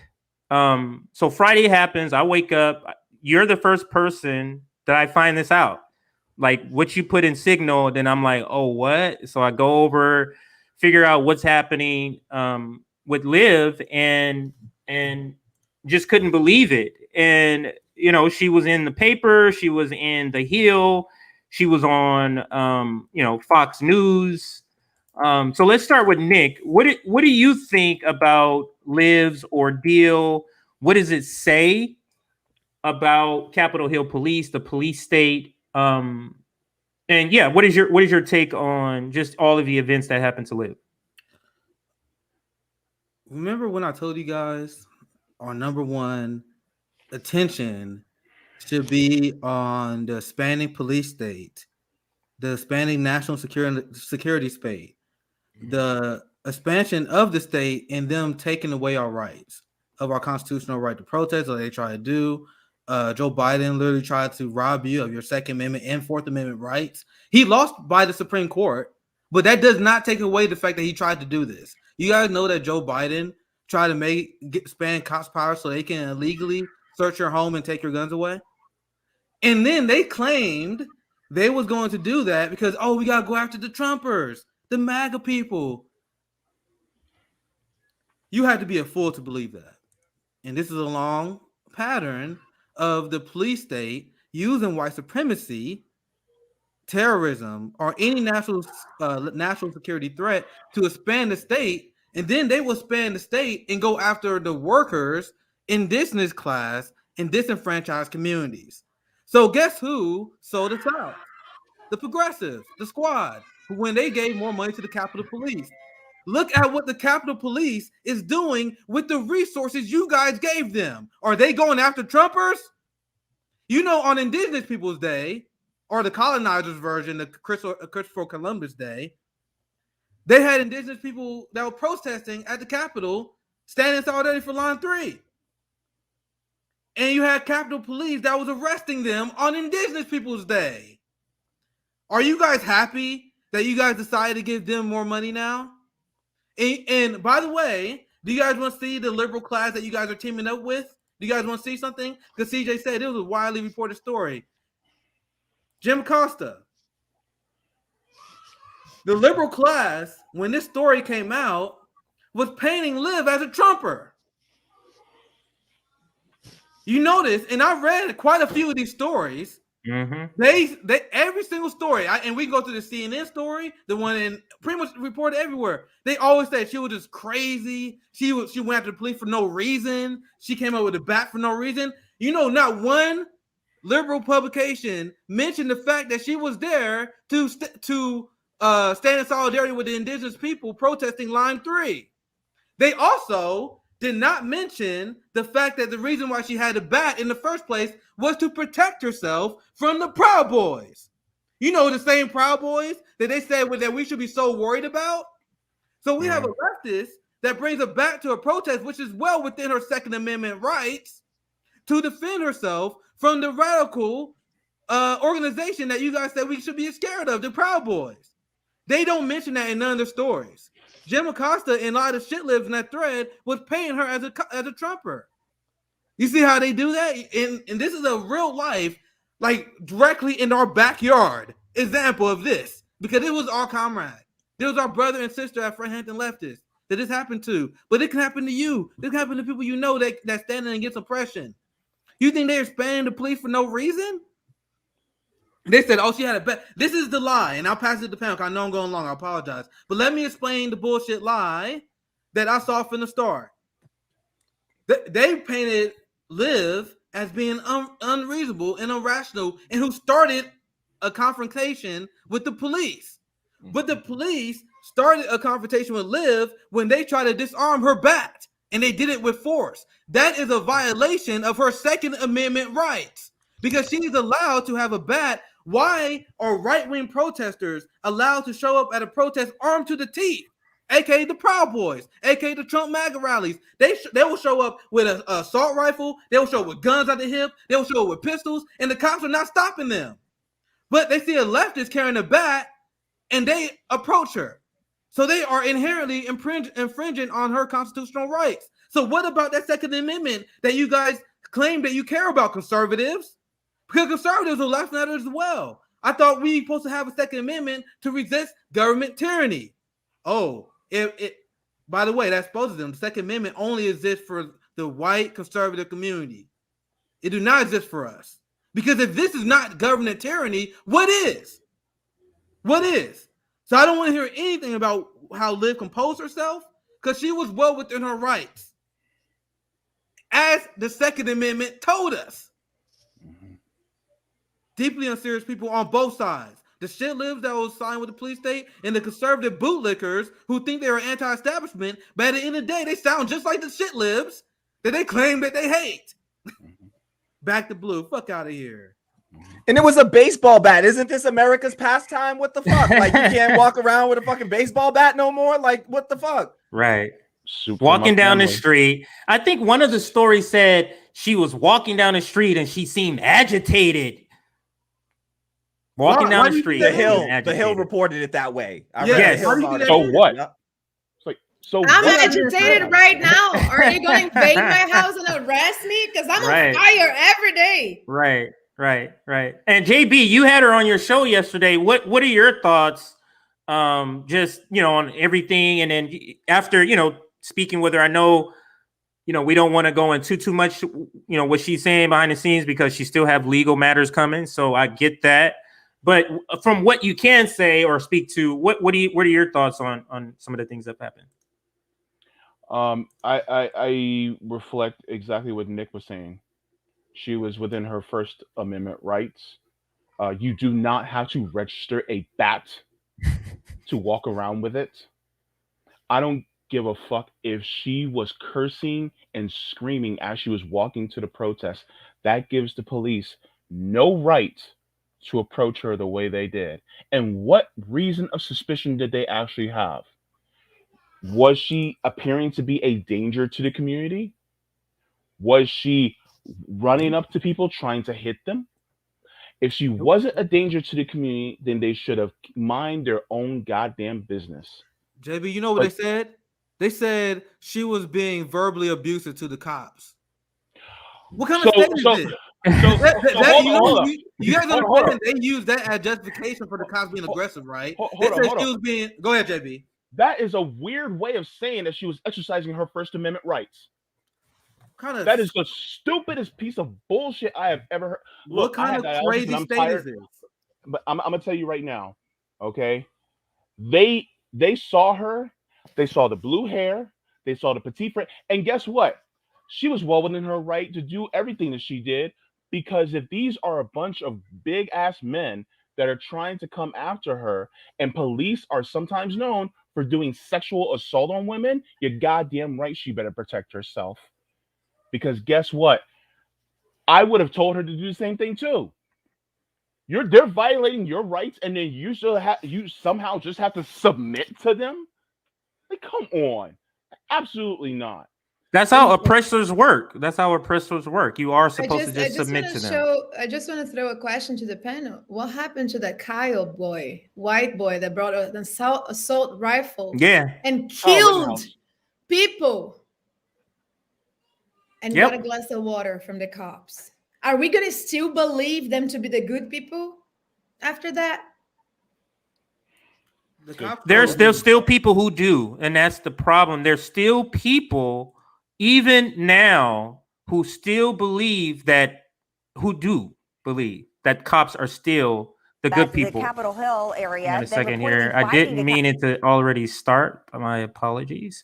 This is one of the short stories about her. It's literally maybe 30 seconds about Liv. And I just listen to how mainstream media, you think small words or short words and descriptions don't mean anything. But if it's repetitive, that's how propaganda works. You get what I'm saying? The repetitive nature of it. So if you say she attacked them, if you say she was agitated, you're already planting in your audience, potential jurors, you're already planting the narrative you want to have happen. So let's listen to this story, Fox News, a local Fox News station. Here we go. Or though that woman arrested after bringing a baseball bat to the Capitol Hill area, then reportedly biting a Capitol police officer. 25-year-old Olivia Romano was stopped at the west front of the Capitol this morning. She reportedly swung that bat at the officers before officers moved in. Romano is claiming police battery charges are pending. Also in the pause though, that woman. You know, you see how the media does that? That's slight shit. You see how they just report the police claim as fact? I said that from day one. I'm like, what? Why should I believe their claim that she bit them? Like I didn't see any evidence of that. You see how they report it as fact? I'm not even saying it didn't happen, but you see why would the media just report that? Instead of like, and then why would they say she swung the bat first? That's why, because they have to get in why the police are brutalizing her. Oh, she swung the bat first. That's what they said. Yeah, right. They said she swung a bat. Okay, the follow-up is who did it hit? Exactly. You know that they didn't say she swung a bat and hit a police officer? Right. So she didn't do anything. Right. You allowed to do this. Right. And swing it where? Like, you know what I mean? Swing it at them? Are you saying she swung it at them? Why would somebody swing a bat unless another person is charging them? You get what I'm saying? Like if you're swinging a bat at a person, but if you're just swinging the bat, I guess you can't do that around cops. Yeah, it's right? Word of proof that she's swung in There's a lot of things. Go ahead, Josana. Sorry. It really breaks my heart to see my friend with a bag over her head, because this is torture. This is straight up torture. And I keep on going back to Kyle Boy, an assassin, a killer. He didn't get a bag over his head. He didn't get accusations from the cops. My friend has a baseball bat and it's going to the protest and she gets a bag over her head. They should be very worried about me. Amen. And I want to give the opportunities. Kamali, did you have anything to add here? I'm going to bring up one last media here to show. There, and that's why I would just Yeah. The Hill was where I read the story out of, and it just it shocked my senses. Honestly, it shouldn't. It's not a surprise in any way, but it disgusts me the way that they can frame these stories. If in I don't know if you have the Hill story available to pull it up. I could share. Yeah, I can bring that up. Absolutely. But they started out by saying, the headline of it is woman with baseball bat bites Capitol Police officer on West Front. Again, right out of the gate, they're starting it, painting the narrative for you that she somehow just came out of nowhere and just bit this police officer. She's just walking around wild, carrying a bat, and just bites a police officer. The whole narrative again is framed from the police's side of the story. They, first thing they're saying is the department said, first paragraph, according to the Capitol Police, second paragraph, third paragraph, when she raised the bat, the officers attempted to take it. In that moment, the woman became combative and bit one of the officers, the Capitol Police said in a statement. The first three paragraphs out there are just all framed from the police's standpoint. This is propaganda. This is exactly what Nick was talking about when he talks about how we are the most propagandized people in the world. And they love to talk about how, RT and Russian TV and state media and Noam Chomsky, as much of a criticism as I have of Noam Chomsky in his later years here, Noam Chomsky is the one who said, we don't need state-run media in the United States because our mainstream media already does the job of the state-run media without having to even be an arm of the state. So they're running the propaganda. The New York Times literally had a person that came out of out of government and was titled as the propaganda, the PR, but the propaganda coordinator, for the New York Times. So these are the way that they frame these stories are always set up to start to have you form your opinion about the people in these stories, the real victims here, before you even get to the real facts of the of this situation. And so they want to paint this picture as if Liv was somehow the instigator in this situation, when really, like you said, like JB pointed out, like Nick pointed out, we trampled right across her First Amendment rights, her Second Amendment rights, and the people that, the right wingers that will constantly talk about freedom of speech, and cry over, some kids on a college campus somewhere have nothing to say. Notice the silence from those same actors when it's somebody that's a left-wing activist. We try to be principled in our positions, right? I came out here, when the whole January 6th riots happen, or that whatever you want to call it, look at the video that I posted right away. It was like, yo, let's be careful calling these people terrorists, because we all know what happens when you start to label people as terrorists is they automatically start to infringe on our civil liberties. They use that to then come and what happened in the wake of that? $1 billion to Capitol Police so that they can do shit like this to people. And look who supported that. Politicians that a lot of left-wing folks, so-called progressives, which is an empty term at this point, supported. They came in. Jamal Bowman, who ran on the plank of defund the police, turned around and voted in favor of funding the Capitol Police to the tune of $1 billion. So they will say these things, but they so quickly, I can't believe the speed at which they have become arms of U.S. militarism and imperialism, both abroad and right here domestically. So, hey, Kamali, I have a follow-up question for you. Do you think people like Jamal Bowman, do you think they had good intentions in the beginning, and when they get to Washington D.C., that's when they realize what they're really up against? Or do you think they never had that belief from the beginning? I honestly think that my real belief is that they probably do go in there with some idea of this sort of altruistic, I'm gonna sort of black savior complex in a way, of thinking that I can change the system. And I think that it's just a sadly naive position, and whether or not they believe it or not, in the end we all know the outcome, right? You don't change the Democratic Party changes you, right? You don't change these systems change you. That's why they are systems. And so the idea that we're going to use, like Josana was saying earlier, we can't use the tools of the oppressor to overthrow the oppressors. Like, that's never going to happen. And there's somebody has made, somebody more well known that has, is quoted saying something very similar. It's a Black woman. I'm just spacing on the name right now, and who said this. And so, yes, it's these people. I think that they go in there with this idea that they are going to. I met AOC before she was AOC. I met her.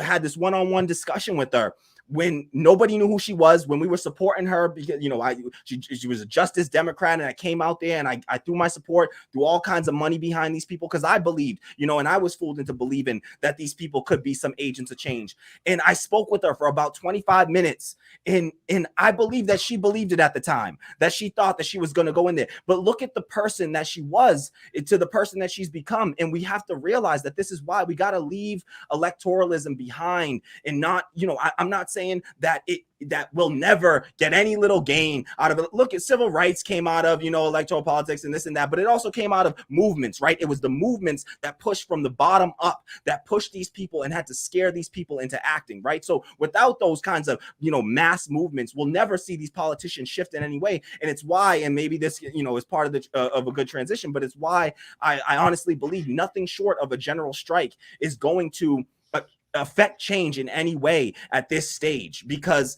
the hope of these politicians getting together and using their power and leveraging their power to help the masses of people is, if you didn't see it after the force the vote, that was the last straw for me. I came out, did a video immediately and said, that's it. If we miss this once in 100 year opportunity, there's nothing that these people can give us. They showed us again with the $15 minimum wage. They're showing their faces again with the infrastructure bill. We've got to stop having our faith in these politicians. We've got to start to look to building up power, dual power through ourselves, through small little community building, whatever we got to do, wherever we have, any ability to build community. That's where we got to start to affect change. It's not going to come from the top down. It's going to come from the bottom up. That is a great segue, Kamali. Fred Hampton Leftists. We want to talk about general strike. Any minute of any day, you can bring up general strike, and we're going to want to talk about that. But to segue to Striketober, which essentially is, there's a ton of people, workers, who are now saying, like, we're fed up. You have, who do we have striking right now? John Deere, we have Kellogg, we have Nabisco. I know we had Alabama coal miners. We had nurses, and I think Massachusetts and New York, and on and on and on. This pandemic has woken up some workers. And what I'm thinking is, can this sort of energy momentum roll into a successful general strike? And I pose that question to everybody on the panel. I'm going to start with Josana. I'm like, do you think the energy we have now can be harnessed and, sort of roll into the beginning stages of a general strike? Josana. To answer that question, I'm going to go to Kamali's point and remember that I remember when I got one of Che Guevara's biography to read, my mom would cry and be like, he used to eat babies before they were even born. And he's the gangster. He's coming he's coming. He was stealing people's house. And I was like, whoa, lady. Calm down. She was born in 1945. So the impressive part of it is to see propaganda flying like it flies here in 2021. Mm-hmm. Because they will frame each and every one of us. They are fighting. They are trying to bring down the system as a Trumpist, as a gangster, as a crazy person. Liv was the one. Sorry, New York.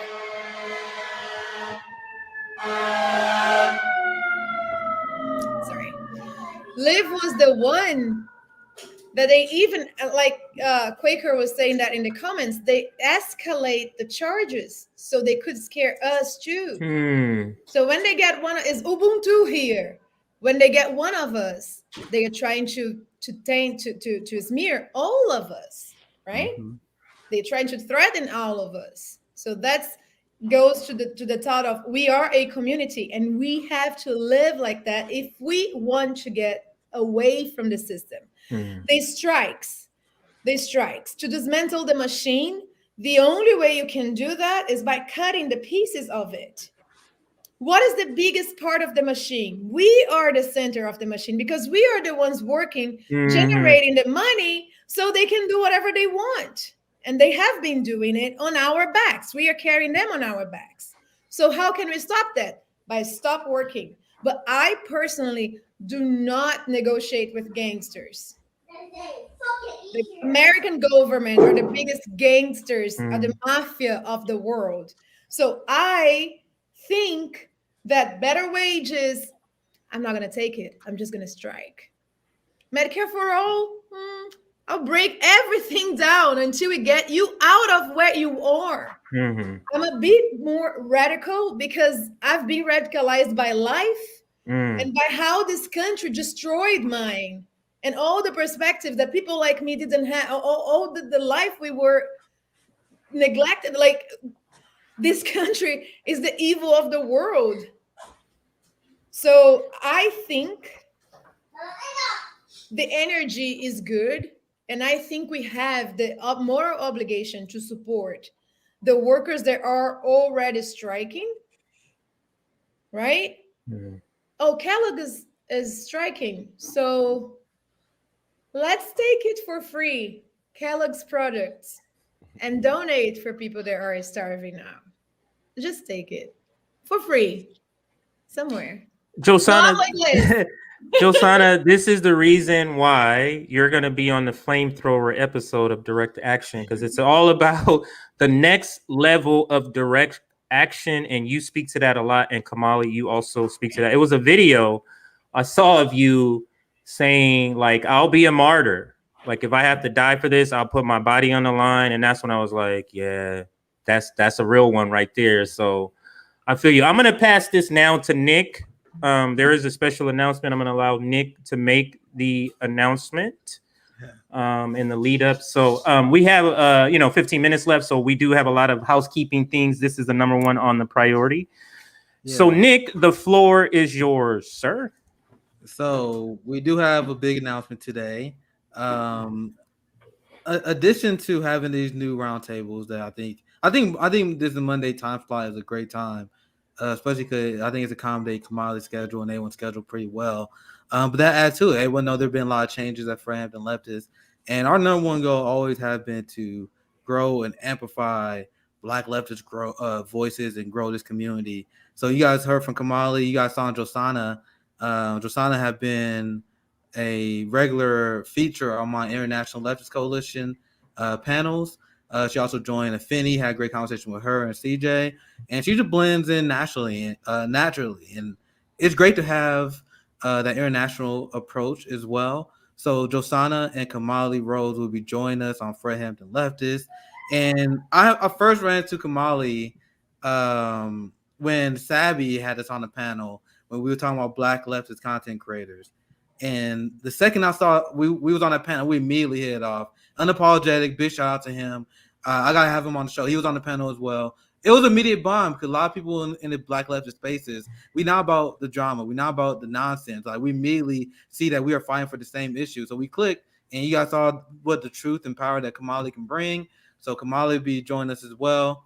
I'm actually going to pass it to Kamali and Josana if they have anything they want to say to the audience or anything you guys want to follow with. But we are super happy to announce that Kamali and Josana are officially permanent Fred Hampton Leftist members. So give it up for them. Yes. Thank you. And let's go to Josana first, and then Kamali. Just your thoughts on becoming an official member of the Fred Hampton Leftist family. Hi, everyone. This is Mia. She's also a member now. I am extremely honored and happy because I was telling Nick, like, when I first started following Rome, and I was like, whoa, this dude is like walking the talk. And then we we approached, and he told me about the FHL channel, and I started watching, and I got to meet Nick and follow CJ, and I was like so happy. I, for the first time in my life in America, saw hope, because I saw that there are actual leftists, there are actual Black Panthers trying to make a difference. And I am just like, I'm delighted, because the first time Nick was like, "You want to come up?" And I was like, "Whoa, calm down. I talk a lot." But I'm very happy and honored, and I couldn't be more excited to be part of this family. I love you all already as family. So, hi. Awesome. Thank you, Josana, and welcome aboard. Welcome to the family.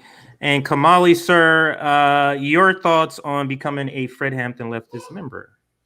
Yeah, I have to echo everything Josana said there. I think it's just a great honor to join such an amazing, cast of just, everyone has been pretty much, my comrades for a long while now. And so it's truly an honor and a privilege to be able to join such, great folks that are really, I think, doing, important work in this space. And I think where FHL is headed is in a really important direction. And I think that it's networks like this that are going to be necessary in order to replace the sort of TYTs of the world that have shifted right in a time where it is deeply necessary to shift further left at this stage, and we need to continue to radicalize people into moving further left. And so I'm really just super excited to join such a great group of folks, and I appreciate it deeply, honestly, because the work that folks have already done here to build this up is amazing. And so I'm extremely grateful for this opportunity, and I hope that I can bring something unique. And I'm just really thankful to I've been on panels with and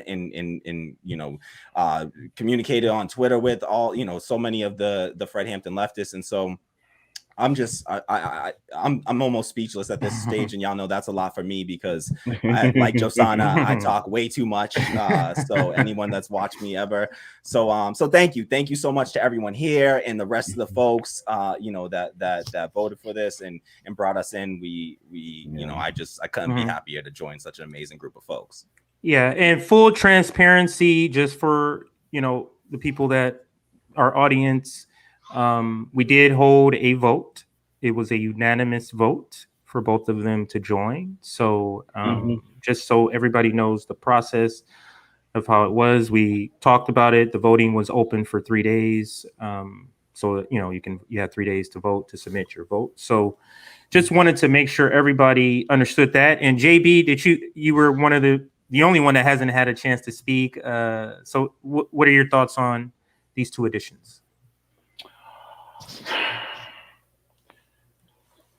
To be a leftist, to be a Fred Hampton leftist, it means that you are in love with humanity. That's not something to take lightly. When you see someone hurting and it affects you in a visceral way, that you feel their pain and you have that empathy and that compassion to want to change their circumstance, and however you can, that's a Fred Hampton leftist. When you see the suffering of people, no matter what color they are, no matter who they are, no matter what part of the world they are, and you stand with them, that's a Fred Hampton leftist. When you are fighting for the rights of people who may not even be the same as you, and you even fight for the rights of people who disagree with you, that's a Fred Hampton leftist. When you're looking to make the future more equal, more equitable, and more just for everyone, not just a few, that means you are a Fred Hampton leftist. I am so proud to have these two new additions because they are people who are that show a beauty both inside and out. They are ones who have expressed that they want to have the whole of humanity in a much better situation that they are in. And so to be in community and in partnership and be in solidarity with these two is an honor to have them among us.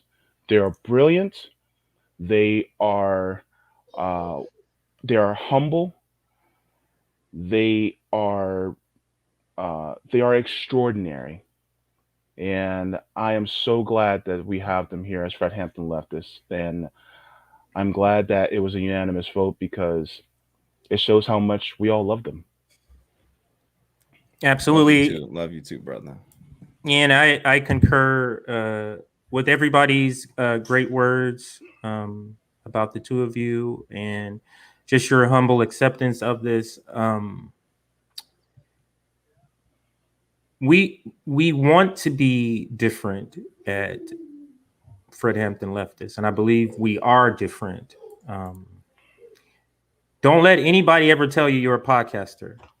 You're just an activist with a mic. That's not the same thing. And that's what is so different about FHL, because you can point out a bunch of leftist commentary, but are they out in the streets for a tour for the poor? Are they planning a general strike summit? Are they getting arrested? Are they getting arrested? Are they going to Medicare for All marches? You get what I'm saying? So we are here to bring something different. We're here to bring something genuine, and we're here to bring a revolution. That's what I feel Fred Hampton Leftists will be. So yeah, that those are my words. What we like to do, Kamali and Josana, at the end of our episodes, is just kind of go around the table and say, hey, what do you have coming up? Like if you're gonna appear on some show or you have your own show coming up, when is it? Just tell us what you have coming up. So we're gonna go around the table. We'll start with Josana and then go to Kamali. Josana, what do you have coming up? What do you have on the horizon? Tomorrow I'll be with Nick and the International Left Coalition at 9 p.m. Eastern. And on Thursday, right, I will be with CJ on the Flamethrowers edition. We're gonna Wednesday. Wednesday. We're gonna burn. It's Wednesday, 8:30 Eastern, and we're gonna burn it down to the ground. Somebody was like, "Why you say that?" Because I want to burn things. I spit fire. It's my nature. But literally, I swear to God, like I put the torches and spit the fire. I will do it one day. Absolutely.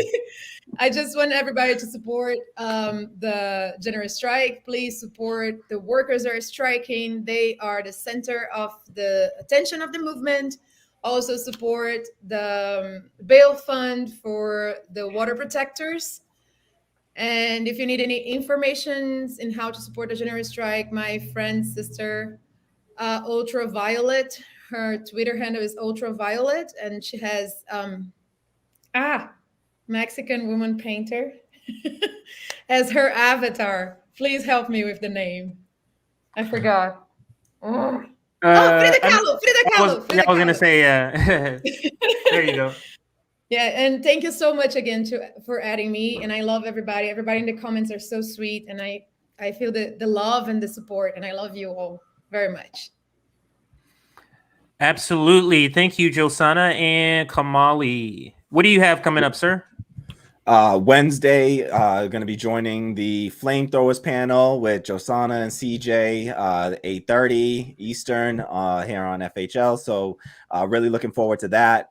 And I'll just, as with everything, I just got to echo Josana. Please support the general strike. Do whatever you can. Mutual aid. We need to be supporting in every way, shape, and form that we can. If you can't strike yourself, please consider just donating to a mutual aid fund so that we can support the striking workers. Please just look it up. You can also check out octoberstrike.com, and they have some information to where you can send some support. Absolutely. Thank you for that. Yeah, octoberstrike.com. I think we covered that in one of my last episodes. Check that website out. Lots of good information. Go ahead, JB. Hold on. This is going to be bad. There is a problem with the October Strike website. If you see. Yeah, JB had some trouble connecting last time we were doing our. It's redirecting to another. It was taken, I think. Yeah, it's redirecting people to an anti-communist website. Oh wow! What? Yeah. All right. So don't go to the site, but please don't go to the site then. Yeah, oh, because wow. just ultraviolet. Sorry, JB, I don't want to be like this, but ultraviolet. She has a Discord. She has like everything prepared. So, and she knows the website was having problems. So if you need info, ultraviolet, it's Frida Kahlo, her Avi. Yeah. Perfect. Thank you for that. Yeah, because it has like an error, and then when you continue to the website anyway, it goes to another site that says victims of communism. No, I had the site cached on my thing, and so I wasn't even realizing it because it was cached on mine. So thank you for that. I just want to prep people for that, because I don't know what's going on with the October Strike organizers, but I don't know why it redirects to that. So just so ultraviolet. Yeah. I already put her Twitter page link in the chat, by the way. So. Yeah, she actually messaged me like an hour ago, so I'll see what that is. But JB, did you want to shout out what you got coming up or anything you got going on? Yeah, so on Sunday, on the JB show, on 1 p.m. Eastern Standard Time, I will be having Kobe Azole, citizen journalist. He will be on. He now has his own YouTube channel, and we will be discussing the news of the day, the news of the week. I'm sure we're going to be talking on some of these issues as well as some other upcoming topics, so be prepared for that.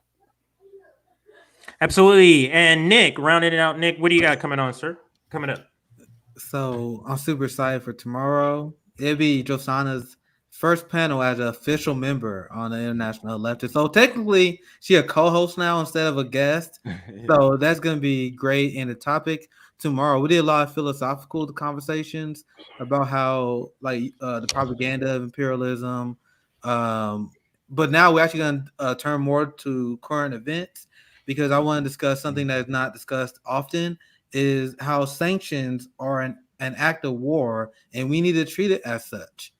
You guys remember when Joe Biden, like, the United States is involved in no wars. No, you guys are sanctioned in multiple countries. Yeah. So, like, this is something that we need to start calling out, and that's the main topic. We're gonna have a Saw on there as well. You guys know Saw Rod, and she's I had to bring her on because she's amazing on the topics of sanctions. So it should be a great conversation. I think Dr. Kareem Batesh and Peter Beattie, they're usually staples. They should join as well. And also, I believe that Jackson Hinkle will be joining us. If he don't join us this week, he probably be next week. I'll still iron it out, but we have him scheduled to join as well. He's pretty good when it comes to talking about sanctions, because I've been reading a lot about Nicaragua and how the United States is meddling and trying to undermine the Sandinista government. So we're going to discuss that as well. Other than that, we upload every day. We got a lot of great programs. Make sure you guys check out Fred Hampton Leftist. I also got Ron Pacone scheduled. He'll probably be on next week. The Bank Sisters will be joining me on Friday. We got a lot of great stuff. And this is Fred Hampton Leftist 2.0. This is the new era. And I'm super excited that you guys are tuning in and you guys are enjoying the content. And glad to have Josana and Kamali officially a part of a family. Watch us, because she'll be co-hosting with us on International Leftist Coalition tomorrow. It's going to be great. Thanks for watching, guys. Yeah, absolutely. What I have coming up, Flamethrowers edition of Straight Out of Politics this Wednesday, October 20th, 8:30 p.m. So around, start time the same as today. And it's going to be fire. I have Josana and Kamali. I have Rome. I have non-voting felon, and hopefully Afeni will be able to make that conversation. And, I just want to talk about next level direct action, like the next level. And that's what that conversation is going to be about, and I also have my regular show at 3 p.m. Eastern this Wednesday. So, check that out. And I think, General Strike Summit, November 12th through the 14th. We're going to be doing more planning, releasing more details about the General Strike Summit. And that's all I got. Any last words before we sign off? For Hampton, Just wanted to say that I want to try to bring some Brazilian strikers in that summit. That's gonna be awesome. This is why we got Josana as a member, because you can do stuff like that. Now. You can bring. That's why I want to hear from a lot of the our brothers and sisters in the global South as well, and that's why I think Josana is a good addition, because she knows a lot of these activists. I talked to her, and I'm looking forward to having the conversation with them as well on International Lexus Coalition. So it's gonna be great. Awesome. All right. I think we've come to an end, everybody. We're going to be signing off. Make sure you like this video, you share this video. Remember, everything we do is because of you, because YouTube, all these platforms are suppressing us. So what we get out of this is simply off of our audience. So please share this video. And just one more thing. Thank you to everybody that's been watching us on Rockfin. So thanks to everyone on there as well. Absolutely. All right, so we're going to be signing off here. Our first Roundtable Mondays will be back here next Monday, hopefully same time. So signing off, Fred Hampton Roundtable.